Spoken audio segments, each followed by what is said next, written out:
Muling nanguna ang Pilipinas sa mga bansa sa mundo na may pinakamataas na panganib mula sa mga kalamidad at ibang peligro ayon po yan sa isang pag-aaral. Kabilang sa sinusuri ng report ang kakayanan ng isang bansang tumugon sa sakuna.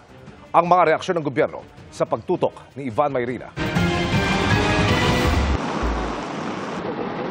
Umaabot ng 20 bagyo o higit pa ang karaniwang dumadaan sa Pilipinas kada taon.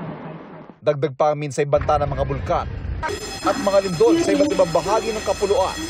Kaya hindi na nakapagtataka na sa 173 bansang sinurvey, nangunguna na naman ang Pilipinas sa ikatlong sunod na taon sa 2024 World Risk Index. Bukod sa exposure, vulnerability at susceptibility ng isang bansa, sinusuri rin sa nasabing report ang kakayahan ng isang bansa na tumugon sa mga kalamidad at iba pa mga mapanira o mapanganib na pangyayari. Saad pa ng report, kabilang sa direktang nakaapekto sa risk index ang kahirapan ng isang bansa.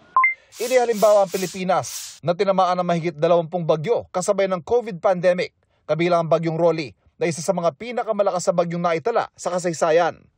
Daan-daang libo raw ang nawala noon ng kabuhayan na nagparami pa ng mga COVID cases na hindi lang nagparami ng mga nangangailangan kundi nakaapekto sa mental health ng maraming Pilipino. Ngayong may umiiral na La Niña sa bansa at hanggang 10 bagyo pang mananalasa hanggang matapos ng taon, hindi na itinanggi ng Pangulo ang malaking pinsala ng maraming trahedya at kalamidad. Sinabi niya yan sa talumpati niya ng tanggapin ng Country Partnership Strategy ng Asian Development Bank o ADB para sa susunod na 5 taon.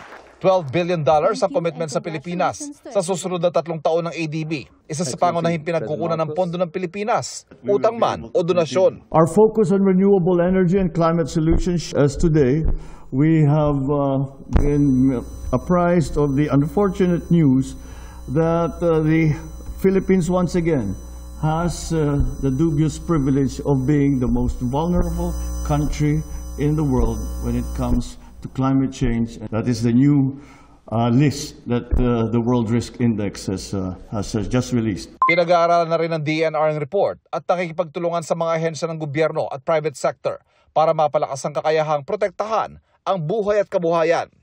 Sa pamamagitan niya ng social programs at pagsusulong ng infrastrukturang mas angkop sa panahon at pagpapabuti ng early warning systems.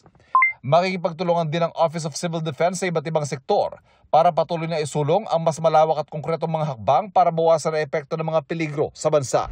Para sa GMA Integrated News, Ivan Mayrina, nakatutok, 24 oras.